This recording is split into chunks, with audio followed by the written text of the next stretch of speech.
Hello guys, welcome back to Study Focus. So வந்து simple interestல வந்து இது வந்து 5வது வீடியோ.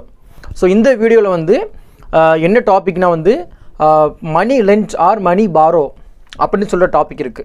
நம்ம வந்து ஒருத்தருக்கு கடன் கொடுக்கறோம் இல்லனா நம்ம வந்து மணியை வந்து வாங்குறோம் அங்கற மாதிரி டாபிக்ல வந்து சம்ஸ் கேட்பாங்க. சிம்பிள் இன்ட்ரெஸ்ட்ல உங்களுக்கு கொஞ்சம் யோசிச்சு சம் போடுற மாதிரினா இந்த டாபிக்ல தான் கேட்பாங்க. கொஞ்சம் டிஃபிகல்ட்டா கேட்கணும் அப்படினா வந்து they are choosing this topic. Okay. So வந்து 7 different sums நான் எடுத்து வந்திருக்கேன். So வாங்க let's solve the sum.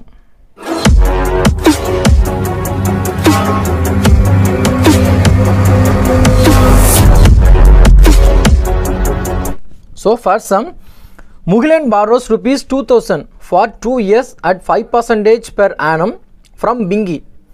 He immediately lent it to Praveen at 6.5% for 2 years. Find his gain in this transaction. என்னன்னா முகிலன் வந்து பிங்கிட்ட வந்து 2000 ரூபாய் வாங்குறாரு.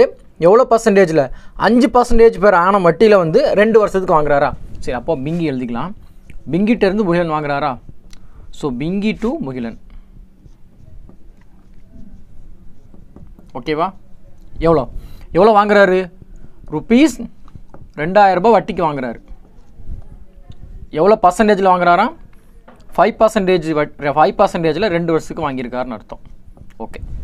ஸோ பிங்கிட்ட இருந்து முகிலன் வந்து வாங்கியாச்சு அமௌண்ட். இப்போ இந்த முகிலன் என்ன பண்ணுறான், இந்த வாங்கின அமௌண்ட்டை அப்படியே வந்து பிரவீன்கிட்ட கொடுத்துட்றான். ஸோ முகிலன் வந்து பிரவீன்கிட்ட கொடுத்துட்றான். எப்படி கொடுக்குறான்னா, இந்த சேம் 2000 ரூபாய் தானா, இந்த சேம் 2000 ரூபாய் அப்படியே கொடுக்குறான். பட் என்ன பண்ணுறான்னா 5% வட்டி டைம் வாங்கியிருக்கானா, இவன் வந்து பிரவீனுக்கு வந்து 6.5% வட்டிக்கு கொடுத்துட்றான். அதே 2 வருஷத்துக்கு. புரிஞ்சா? ஓகே. இப்போ பாருங்க, இந்த 2 வருஷத்துக்கு அப்புறமா என்ன பண்ணணும், முகில வந்து என்ன பண்ணணும், முகில வந்து பிங்கிட்ட வந்து அந்த அமௌண்ட்டை கொடுக்கணுமா, வட்டிக்கு வாங்கின அமௌண்ட்டை கொடுக்கணும். பிரவீன் என்ன பண்ணணும், 2 வருஷம் கழிச்சு முகிலன்ட்ட வாங்கின அமௌண்ட்டை வந்து கொடுக்கணும். சரி, இப்போ பாருங்க, இந்த முகில வந்து எவ்வளோ அமௌண்ட் கொடுப்பான், அசல் ஒரு 2000 ரூபாயா, அசல் ஒரு 2000 கொடுக்கணும். அது போக என்ன பண்ணணும், அந்த வட்டியும் கொடுக்கணுமா. அப்போ இங்கே வட்டி எவ்வளோ வருது, 10% வட்டி கொடுக்கணுமா. கரெக்டு தானே? அசலையும் கொடுக்கணும், அது போக வட்டியும் கொடுக்கணும். ஓகே. பிரவீன் வந்து முகிலனுக்கு எவ்வளோ கொடுக்கணும், அதே 2000 ரூபாய் திருப்பி கொடுப்பான். ஆனால் இங்கே வட்டி எவ்வளோ வருது, 13% வட்டி வருதா? புரிஞ்சா? சரி, இப்போ பாருங்க, பிரவீன்கிட்ட இருந்து முகில வந்து அமௌண்ட் வாங்கியிருப்பானா, பிரவீன் வந்து முகிலுக்கு அமௌண்ட் கொடுப்பான். எவ்வளோ, 2000 ரூபாய் கொடுத்துருவான், 13% வட்டி கொடுத்துருவான். இப்போ இந்த முகிலன் என்ன பண்ணுவான், இதை வச்சுட்டு முகிலன் வந்து என்ன பண்ணுவான், திருப்பி பிங்கிட்ட கொடுப்பான் வாங்கின அமௌண்ட். அப்போ என்ன பண்ணுவான், 2000 அசல் கொடுத்துருவான். ஆனால் முகிலன் வந்து பிங்கிக்கு எவ்வளோ தான் கொடுக்கணும், 10% தான் வட்டி கொடுக்கணும். பட் ஆனால் அவன் பிரவீன் எவ்வளோ வாங்கியிருக்கிறான், 13% வாங்கியிருக்கிறான். அப்போ என்னது, 3% அவனுக்கு லாபம் கிடைக்குமா? புரிஞ்சா? ஸோ அப்போ என்னது, முகிலனுக்கு வந்து 3% லாபம் கிடைக்கும். ஸோ அதை தான் இங்கே கேட்டிருக்காங்க. அப்போ 3%ங்கிறது எவ்வளோ, அதை தானே கண்டுபிடிக்கணும். அப்போது 2000ல் 3% எவ்வளவு, அப்போ என்னது, ₹60. கிளியரா? ஸோ தெளிவாக புரிஞ்சுட்டா இந்த சம்மு பேசிக்காக புரிஞ்சால் ரொம்ப ரொம்ப ஈஸியாக இருக்கும். சரிவா? ஸோ 13% வந்து பிரவீன் முகிலனுக்கு கொடுப்பான் வட்டி. ஆனால் முகில வந்து பிங்கிக்கு எவ்வளோ கொடுப்பான், 10 தான் கொடுக்கணும். அப்போ எக்ஸ்ட்ரா ஒரு 3% இருக்குதா, அப்போ இந்த 3% தான் முகிலனோட கெயின் பர்சன்டேஜ். அப்போ எவ்வளவு, 60 ரூபா வந்து முகிலனோட லாபம் இந்த transaction. Okay, next sum. Second sum பார்க்கலாம். A lends rupees 1500 to B and a certain sum to C at the same time at 10% per annum simple interest. If after 2 years A altogether get rupees 500 as interest from B and C, then the money lent to C. Okay.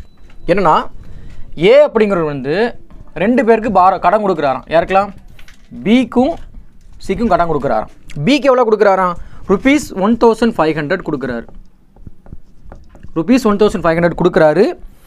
எவ்வளோ கொடுக்குறாரு, same time 10% 2 வருஷம், 10% 2 வருஷத்துக்கு கொடுக்குறாரு. But சிக்கு வந்து தெரியலை எவ்வளோ amount கொடுத்தாங்க தெரியல. பட் ஆனால் அதே ரேட்டு தான், அதே 10% தான், அதே 2 வருஷம் தான். ஓகேவா? சரி, 2 வருஷத்துக்கு அப்புறம் இந்த ஏங்கிறவர் இந்த 2 பேர்ட்டையும் சேர்த்து எவ்வளோ வட்டி வாங்குறாராம், எவ்வளோ வட்டி கிடைக்குதா, 500 ரூபாய் வட்டி கிடைக்குது சேர்த்து. புரிஞ்சா? அப்படின்னா சியோட எவ்வளோ வந்து ஏட்ட வாங்கியிருப்பாரு, இல்லைனா எவ்வளோ பாரோ மணி சின்னு கேட்குறாங்க.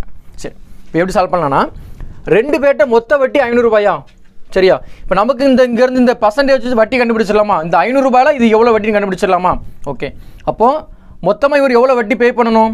20% பைத்து 2 20% வட்டி பே பண்ணணும். ஓகே, அப்போ 20%னா 1500 20% தானே பே பண்ணியிருப்பார். அப்போ 1500 20% எவ்வளோ? 1500ல் 20%. அப்போது 30 300 ரூபா. ஓகேவா? அப்போது இந்த 500 ரூபாயில் பியோட வட்டி எவ்வளவு? 300 ரூபா ஏக்கு பே பண்ணணும். அப்போ ரிமைனிங் இந்த 500 ரூபாயில் எவ்வளோ இருக்கும்? இப்போ ரிமைனிங் வந்து 200 ரூபா தான் யார் பே பண்ணணும்? இப்போ 200 ரூபாங்கிறது சி பே பண்ணுற வட்டியோட அமௌண்ட்.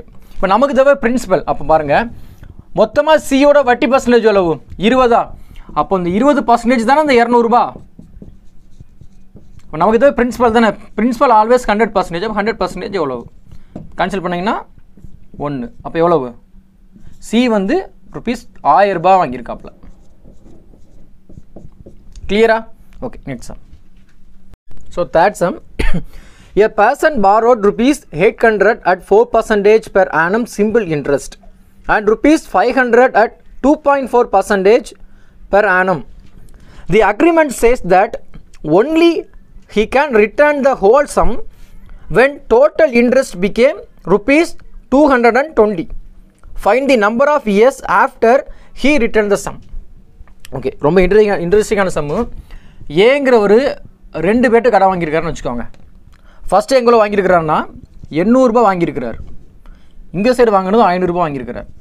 ஓகே, ஸோ இங்கே வந்து 4% வாங்கியிருக்கிறாரு, இங்கே வந்து 2.4% வாங்கியிருக்கிறார். சரி, ஸ்டேட்மெண்ட் என்னென்னா, எப்போ வந்து வட்டி வந்து 220 ரூபா ஆகுதோ அப்போ தான் அவர் என்ன பண்ணணுமா? இந்த 800 ரூபாய் சம்மையும் இந்த 500 ரூபாய் சம்மையும் திருப்பி கொடுக்கணுமா? அப்படின்னா அந்த 220 ரூபா எப்போ எந்த இயரில் ஆகும்னு கேட்டிருக்கான். சரியா? பட் டோட்டலாக வட்டி எவ்வளோ ஆகணுமா? 220 ஆகணும். ஓகேவா? சரி, இப்போ ஒரு வருஷத்துக்கு 4%. அப்போ 1 இயருக்கு இந்த 800 ரூபாய்க்கு எவ்வளோ வட்டி வரும்? என்ன அங்கே 32 வருமா?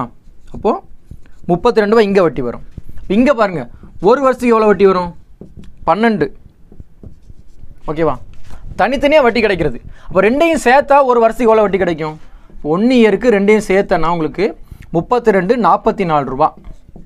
ஸோ 44 ரூபா 1 இயருக்கு வட்டி கிடைக்குன்னா எனக்கு தேவை 220 ரூபா வரணும். அப்போ 220 ரூபா எத்தனை வருஷம் கண்டுபிடிப்போம்? அப்போ 220னா எவ்வளோ இயர் இருந்தாலும் கண்டுபிடிக்கணும். அப்போ போட்டிங்கன்னா வந்து 5 நாள் 20 200 4 20 எஸ். அப்போ X is equal to 5 years. என்ன அர்த்தம்? 5 வருஷத்துக்கு அப்புறமா தான் என்ன பண்ணணுமா? இவர் இந்த அசலை வந்து திருப்பி கொடுப்பார். ஓகேவா? Okay, next sum. So fourth sum. A lent ₹5,000 to B for 2 years and ₹3,000 to C for 4 years on simple interest at the same rate of interest and received ₹2,200 in all from both of them as interest. Find percentage of rate. ஒன்றும் இல்லை, ஏ அப்படிங்கிறது வந்து 2 பேருக்கு வந்து கடன் கொடுத்துருக்கிறாரு. ஓகேவா? So ஒருத்தருக்கு ஃபஸ்ட் உள்ளவருக்கு என்ன கொடுத்துருக்காருன்னா 500 ரூபாய். ஸோ பிக்கு கொடுத்துருக்காரு, சிக்கு கொடுத்துருக்காரு, 2 பேருக்கு. ஃபஸ்ட் உள்ளவருக்கு வந்து ₹5,000 கடன் கொடுத்துருக்காரு. ஸோ ₹5,000 எவ்வளோ வருஷத்துக்கு? 2 வருஷத்துக்கு கொடுத்துருக்காப்புல. சிக்கு எவ்வளோவா? ₹3,000 ₹3,000 எவ்வளோ இயர்? 4 இயர்ஸ்க்கு கொடுத்துருக்கிறார். பட் ஆனால் ரேட்டு வந்து 2 பேருக்குமே சேம் ரேட்டு தான் வச்சுருக்கிறார். ஸோ ரேட் பர்சன்டேஜ் வந்து 2 பேருக்கு என்ன தான்? சேம் தானே. இங்கே 5% ரேட்டு கொடுத்தாருன்னா இங்கேயும் 5% ரேட்டு தான் கொடுக்குறாரு. அப்படி கொடுத்துட்டாருன்னா மொத்தமாக 2 பேர்ட்டையும் சேர்த்து எவ்வளோ வட்டி வாங்குறாருன்னா 2200 வட்டி வாங்குறாரு. மொத்தமாக சேர்த்து 2200 வட்டி வாங்குறாருன்னா அந்த ரேட்டு தான் கேட்டிருக்காங்க. சரி, அப்போ என்ன பண்ணலாம்? டோட்டல் என்ன interest of A plus interest of B plus interest of Chinnu எழுதிக்கலாமா? அப்போது 2200 சீக்வல் டு இன்ட்ரெஸ்ட் என்னது? PNR/100. பிரின்சிபல் எவ்வளவு? 5,000. Number of years 2 into rate தெரியாது பை 100 போட்டுக்கலாம். ஸோ இங்கே வந்து 3,000 4 இயர் ரேட்டு தெரியாது பை 100 போட்டுக்கலாம். ஸோ கேன்சல் பண்ணிங்கன்னா 0 0. அப்போது 100R ப்ளஸ் 0 0 120R. இப்போ என்ன வரும்? 220 வருமா? Yes, 220 rate. இங்கே என்னது இருக்குது? 2200 ரூபா. கேன்சல் பண்ணிங்கன்னா அப்போ ரேட் என்னது? ரேட் வந்து 10%. ரெண்டு பேருக்குமே வந்து 10% ரேட்டில் வந்து கொடுத்துருக்காருன்னு அர்த்தம். ஓகே, நெக்ஸ்ட் சம் போகலாம். So 5th sum, Peter invested an amount of rupees 12,000 at 10% per annum at simple interest and another amount at the rate of 20% per annum at simple interest. Totally he got 14% per annum as interest. Find the total sum invested. Okay. So Peter அப்படிங்கிற வந்து அவரோட ரெண்டு அமௌண்ட்டை வந்து வேறு வேறு பர்சன்டேஜில் invest பண்ணியிருக்காரு முதல்ல. அப்போ பீட்டர் வந்து ரெண்டு அமௌண்ட்டை இன்வெஸ்ட் பண்ணுறாரு. ஓகேவா? ஸோ ஃபர்ஸ்ட் அமௌண்ட் என்னென்னா வந்து 12,000 பண்ணியிருக்கிறாரு. ரெண்டாவது அமௌண்ட் வந்து இன்னும் கொடுக்கல. ஓகேவா? பட் இந்த 12,000 வந்து 10% ரேட்டில் போடுறாரு. இந்த தெரியாத அமௌண்ட்டை வந்து 20% ரேட்டில் போடுறாரு. ஓகேவா? ஆனால் என்னவா டோட்டலாக அவருக்கு எவ்வளோ கிடைக்குதான்? இந்த ரெண்டு இன்வெஸ்ட்ல இருந்தும் இன்ட்ரெஸ்ட் ரேட் வந்து எவ்வளோ கிடைக்குதான்? 14% கிடைக்குது. அப்படி கொடுத்துட்டாங்க. கொடுத்துட்டு என்ன கேட்டிருக்காங்கன்னா இந்த ரெண்டு சம்மு எவ்வளோன்னு கேட்டிருக்காங்க. நமக்கு ஒரு சம் 12,000 தெரியும், இந்த சம் தெரியாதா?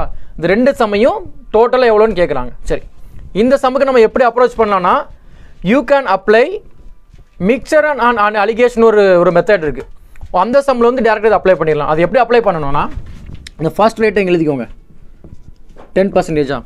இந்த செகண்ட் ரேட் என்னது 20%. ஓகே, இந்த ரெண்டு ரேட்லேயும் டோட்டலாக உங்களுக்கு எவ்வளோ பர்சன்டேஜ் இன்ட்ரெஸ்ட் கிடச்சிருக்கு? 14%. அப்போ இந்த 14 சென்டரில் எழுதிக்கோங்க. ஓகேவா? ஸோ என்ன பண்ணணும் அப்படின்னா இன்றைக்கி டேரெக்டாக அப்படி கழிக்க வேண்டியதான். 10 - 14 = 4%. 20 - 14 6%. So percentage cancel. அப்போது 36 24. புரிஞ்சா? அப்போ என்னது ஃபஸ்ட்டு இன்வெஸ்ட் பண்ண பிரின்சிபல் வந்து 3 பார்ட்டு, ரெண்டாவது பண்ண பிரின்சிபல் வந்து 2 பார்ட். அப்போ நமக்கு ஆல்ரெடி 3 பார்ட்டு தெரியுமா? ஸோ 3 பார்ட்டுங்கிறது என்னது? 12,000. 1 part is equal to 4,000. Okay, so 1 part 4,000னா 2 part என்ன வரும்? இன்ட்டு 4,000 தானே.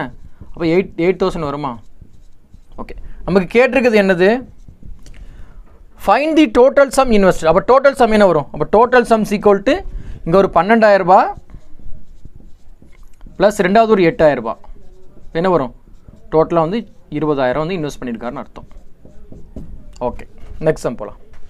ஸோ 6வது some, if the annual rate of simple interest increases from 5% to 8%, a man yearly income increases by 150 rupees. Find the principal. Okay, so என்னென்னா அவரோட rate வந்து 5%லேருந்து 8% increase ஆனதுனால அவருக்கு எவ்வளோ ஜாஸ்தி இன்ட்ரெஸ்ட் கிடைக்குதா வட்டி? 150 ரூபாய் கிடச்சிச்சின்னா அவரோட பிரின்சிபல் என்ன? ரொம்ப சிம்பிள். ஸோ 5%லேருந்து 8% போயிருக்கிறா, அதனால் அவருக்கு எவ்வளோ ஜாஸ்தி கிடைக்குது? 150 rupees ஜாஸ்தி கிடைக்குது. அப்போ என்ன அர்த்தம்? 3% இன்க்ரீஸ் ஆனதுனால வந்து 150 ரூபா கிடச்சிருக்கு. இப்போ 3% தான் எவ்வளவு? 150 rupeesனா பிரின்சிபல் தானே. Principal always 100%. இப்போ 100% எவ்வளோன்னு கேட்டிருக்காங்க. சிம்பிள். ஸோ 3 5 50. அப்போது பிரின்சிபல் ஈக்குவல் டு 5,000. ரொம்ப சிம்பிளான சம் தான். ஓகேவா? சரி, நெக்ஸ்ட் சம். சரி, 7th sum பார்க்கலாம். Raju invest 1/5 of his capital at 4% and 1/3 of his capital at 6% and the remaining at 10%. If his annual income is rupees 560, the capital is. Okay, so Peter ராஜுங்கிறது வந்து அவருடைய கேபிட்டலை வந்து 3 விதமாக இன்வெஸ்ட் பண்ணுறாரு. ஓகேவா? Invest பண்ணிவிட்டு லாஸ்ட் அவருக்கு வந்து வட்டி மட்டும் எவ்வளோ கிடைக்குதான்? 560 ரூபா வட்டி கிடச்சி அப்படின்னா அவர் எவ்வளோ கேபிட்டல் போட்டிருப்பாருன்னு அர்த்தம். 3 சேர்த்து. அப்போ வந்து ராஜு. ஸோ ராஜு இப்படிங்கிற வந்து இன்வெஸ்ட் பண்ணியிருக்கிறாரு. என்னது? 3 விதம் இன்வெஸ்ட் பண்ணியிருக்கிறாரா? ஓகே, ஃபஸ்ட் இன்வெஸ்ட் என்ன பண்ணியிருக்கிறாரு? அவரோட கேபிட்டலில் 1/5. ஸோ 1/5 வந்து எவ்வளோ பர்சன்டேஜில் போட்டிருக்காரு? 4% போட்டிருக்காரு. 1/3 வந்து 6% போட்டிருக்காரு. ஸோ ரிமைனிங் வந்து 10% இன்வெஸ்ட் பண்ணியிருக்கிறார். ஓகே, இப்போ உங்களுக்கு இதை பார்த்தீங்கன்னா உங்களுக்கு இந்த எந்த ஒரு அமௌண்ட்டுமே கொடுக்கல, அப்படி தானே? பிரின்சிபல் தெரியாது. ஸோ ஃப்ராக்ஷனில் கொடுத்துருக்காங்க உங்கள் கேபிட்டலில். ஸோ நீங்கள் என்ன பண்ணணுமா? இந்த மாதிரி சம்ஸுக்கு நீங்களே அசீவ் பண்ணிக்கணும். அது எப்படி அசீவ் பண்ணலான்னா இந்த ஃப்ராக்ஷன் எழுதுங்க. 1/5 1/3 என்ன பண்ணணும்? இந்த 5 3 இதுக்கு வந்து எல்சிஎம் எடுத்து பார்க்கணும். அந்த வேல்யூ வந்து பிரின்சிபலை செட் பண்ணிக்கலாம். இப்போ 5 3க்கு எல்சிஎம் எடுத்து என்ன வரும்? 5 3 15. அப்போ டோட்டலாக 15 ஃபிக்ஸ் பண்ணிக்கலாம். ஆனால் நீங்கள் 15 ஃபிக்ஸ் பண்ணிட்டீங்கன்னா இந்த 15ல் 4% நீங்கள் கண்டுபிடிக்கிற மாதிரிலாம் இருக்கும். அப்போ உங்களுக்கு என்ன ஆகும், ஆல்ரெடி 2 டிஜிட் தான், உங்களுக்கு வந்து ஃப்ராக்ஷனில் போயிட்டுருக்கும், இல்லைனா டெசிமல் ரொம்ப போயிட்டுருக்கும், அதனால் உங்களுக்கு கஷ்டமாக இருக்கும். இப்போது அதுக்கப்புறம் என்ன பண்ணலாம், ஒரு 150 போட்டுக்கலாம், இல்லைனா 15 இல்லைனா என்ன பண்ணலாம் 150 போடலாமா. ஸோ 150 போட்டாலும் 4% மேலே டெசிமலில் வரும். அப்போ 1200 வச்சுக்கலாமா.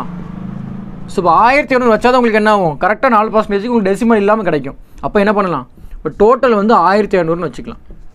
ஓகேவா. சரி, இப்போ 1500ல் 1/5 என்ன வரும், 1500ல் 1/5னா 300 வருமா. ஓகே, 1/3னா 500 வருமா. அப்போ 5 3 800 ரிமைனிங் என்ன வரும், 700 வரும்.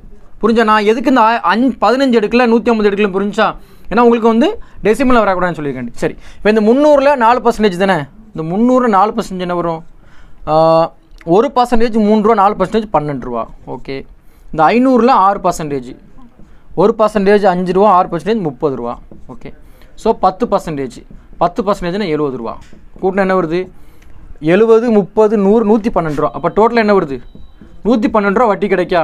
சரி, அப்போ 1500 அசீவ் பண்ணும் போது எனக்கு எவ்வளோ வட்டி கிடச்சி, 112 ரூபா வட்டி கிடச்சின்னா எனக்கு வட்டி எவ்வளோ கொடுத்துருக்காங்க ஆனுவலாக, 560 ரூபா வட்டி கிடைக்கும் போது என்னோடய பிரின்சிபல் என்ன, இதானே கேள்வி.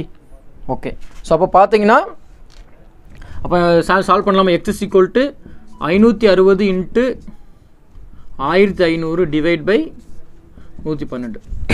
ஸோ அப்போ 112 5 560, 112 5 560, 15 5 75, அப்போ 7500 ரூபா. புரிஞ்சா. அப்போ 7500 ரூபாயை தான் இவர் 1/5 1/3 ரிமைனிங் இன்வெஸ்ட் பண்ணியிருக்கிறார். ஓகேவா. சரி, ஸோ இந்த வீடியோவோட வந்து உங்களுக்கு வந்து சிம்பிள் இன்ட்ரெஸ்ட் முடியுது. ஓகேவா. ஸோ இந்த லாஸ்ட் வீடியோ தான் உங்களுக்கு வந்து உங்களை வந்து குழப்பணும், இல்லைனா உங்களை வந்து டிஃபிகல்ட்டியாக கேட்கணும் அப்படின்னா இந்த இதில் தான் கேட்பாங்க. ஸோ அதனால் வந்து நீங்கள் இந்த 7 டிஃப்ரெண்ட் சம்ஸ் நீங்கள் சால்வ் பண்ணிவிட்டு புக்கில் நீங்கள் சால்வ் பண்ணிட்டீங்கன்னா நீங்கள் கிளியர் ஆகிடும்.